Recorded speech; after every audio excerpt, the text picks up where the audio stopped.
Inilah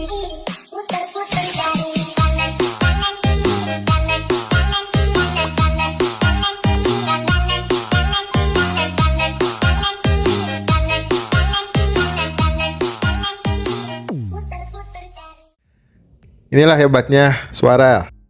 Yang tadi kita dengarkan pertama kali, itu suara yang minimal memotivasi saat kita memulai aktivitas. Pada saat saya memulai pembicaraan ini, itu memotivasi saya juga untuk memberikan motivasi positif saya kepada rekan-rekan semua. Nah, apa sih yang memotivasi kita? Padahal itu hanya suatu suara. Bagaimana kalau saya menyetel lagu ini?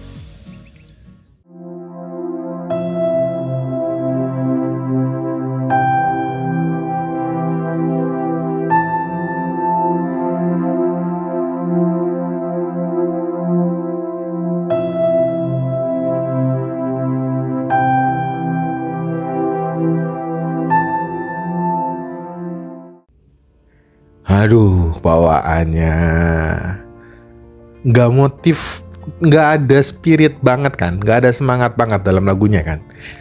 Yang ada kita malah, apalagi yang baru putus gitu, terus baru berantem gitu, terus banyak masalah gitu. Wah, suara ini malah akan menjadi sebuah demotivator, motivator yang ya motivasi malah jadi motivasi negatif ke kitanya. Makanya suara itu sebenarnya sangat berpengaruh di kehidupan kita. Karena suara itu, apa yang kita dengar itu akan masuk ke pikiran kita, dan pikiran kita akan mengolahnya menjadi sebuah motivasi. Contoh seperti ini. Pada saat kamu bangun, yang kamu dengar pertama kali adalah lagu yang membuat kamu semangat banget. Namun, dari suara yang membuat kamu semangat ini tidak sepenuhnya membuat orang lain ikut semangat. Kenapa? Bayangkan, pada saat kamu mendengar sebuah lagu yang pertama tadi kita dengarkan, dengan begitu keras, begitu lantang, membuat menggebu-gebu gitu semangat kita, tapi didengarkan oleh orang yang sedang sakit gigi. Gimana perasaannya? Di satu sisi, kita semangat mendengar lagu itu. Tapi di sisi lain, ada orang yang mendengarkan, dia lagi sakit gigi. Waduh, bukannya nambah semangat, malah nambah puyeng mendengarkan lagu tersebut. Nah, itu kita menyadari sekali bahwa efek dari suara itu mempengaruhi pola pikir kita, cara kerja badan kita. Apakah suara itu akan memotivasi kita menjadi suatu spirit semangat, motivasi positif ataupun motivasi negatif, di mana kalian sedang sakit gigi, mendengar suara yang pertama tadi, mendengar suara lagu tadi, bukannya makin semangat. Nah, maka dari itu, suara akan memotivasi diri kita untuk bertindak. Nah, bagaimana sih suara-suara yang kita dapatkan itu agar menjadi lebih positif? Karena tidak semua suara yang kita dapatkan akan berimpak kepada diri kita, lalu menjadikannya positif bagi diri kita. Nah, di sini pola pikir kita akan bekerja mengorganisir suara yang kita dapatkan. Apakah suara yang kita dapatkan itu sebenarnya butuh nggak untuk diri kita? Nah, impak suara ini untuk diri kita itu sangat luar biasa, di mana sebuah motivasi akan terbentuk apabila suara yang kita dapatkan merupakan suara-suara yang positif. Bila suara tersebut merupakan suara yang enak, suara yang membangkitkan sebuah kesenangan, suara yang memberikan kita ketenangan, suara yang memberikan kita semangat. Nah, suara itu nggak terpacu dalam musik saja. Suara itu bisa apa saja bentuknya yang membuat kita positif. Contohnya gini, saya berbicara kepada kalian semua.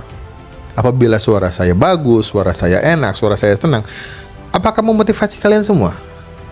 Jawabannya ya. Namun, suara saya tidak mungkin akan tercapai 100% untuk memotivasi kalian semua, Anda semua. Kenapa? Karena setiap suara-suara, baik itu motivator manapun, tidak akan 100% memotivasi seluruh pendengarnya. Kenapa seperti itu? Karena setiap motivator biasanya itu bertahap. Lebih baik bersuara positif. Kenapa? Setiap suara negatif yang kita dengarkan itu akan berdampak besar kepada diri kita. Namun, apabila ada teman, rekan, keluarga memberikan suara positif kepada kita, si suara negatif ini perlahan-lahan akan hilang. Akan hilang. Demikian juga apabila terlalu banyak suara negatif ke dalam diri Anda, itu akan merusak badan Anda, merusak kinerja otak Anda, merusak kegiatan diri Anda, merusak pergerakan Anda. Dan itu hebatnya suara negatif, itu sangat lama untuk dihilangkan. Suara-suara positif yang kita dengarkan biasanya hanya berdampak sebentar, dan kita memerlukan suatu refill dari suara positif tersebut. Contohnya seperti ini. Pada saat bekerja, dengan mendengar suara musik, contohnya kita mendengarkan musik pada saat bekerja, memberikan kita semangat untuk bekerja. Wah, dengan suara musik yang kita senangi, suara musik yang membuat semangat kita berapi-api, membuat ketenangan otak kita berpikir itu lebih tenang lagi. Nah, pola kerja kita itu akan lebih cenderung positif. Namun tiba-tiba pada saat kita sedang asik mendengarkan suara musik, kerjanya lagi asik, positif gitu banget. Nah, tiba-tiba ada suara negatif yang masuk sedikit saja. Pada saat itu, kesenangan yang tadi kita bangun mulai dari awal, lalu tiba-tiba ada suara negatif masuk, itu akan terhenti seketika itu juga. Spirit suara positif itu akan hilang seketika juga. Kenapa saya bilang seperti itu? Makanya suara negatif ini seperti suara itu seperti bumerang. Namun suara negatif itu dampaknya sangat besar daripada suara yang positif.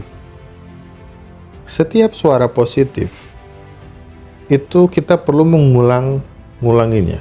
Namun suara negatif tidak perlu diulang. Hanya satu kali suara negatif yang masuk ke dalam pola pikir kita, itu akan merusak seluruh komponen positif yang kita terima sebelumnya. Cobalah cenderung untuk menyikapi setiap suara yang masuk ke dalam pikiran kita. Cobalah berbijaksana untuk setiap suara yang masuk ke dalam pikiran kita. Dan cobalah untuk memilah setiap suara yang masuk ke dalam diri kita. Kenapa? Dengan begitu, suara yang positif tadi tidak akan langsung hilang seketika apabila ada suara yang negatif masuk ke dalam diri kita. Sederhananya, pada saat Anda terbangun dari tidur Anda, lalu Anda mendengarkan suara yang positif, itu akan memberikan motivasi positif juga kepada diri Anda. Lalu, dengan begitu, Anda akan memberikan motivasi positif kepada diri Anda sepenuhnya untuk melakukan kegiatan hari ini. Nah, kira-kira seperti itu efek suara yang akan berdampak kepada diri kita. Jadi untuk rekan-rekan, cobalah sebanyak mungkin mendengarkan suara yang positif, dan cobalah mengontrol suara negatif yang masuk ke dalam diri kita. Mengontrol itu seperti ini. Jadi jangan, apabila ada suara negatif yang masuk ke dalam diri kita, janganlah langsung memposisikan diri kita itu sebagai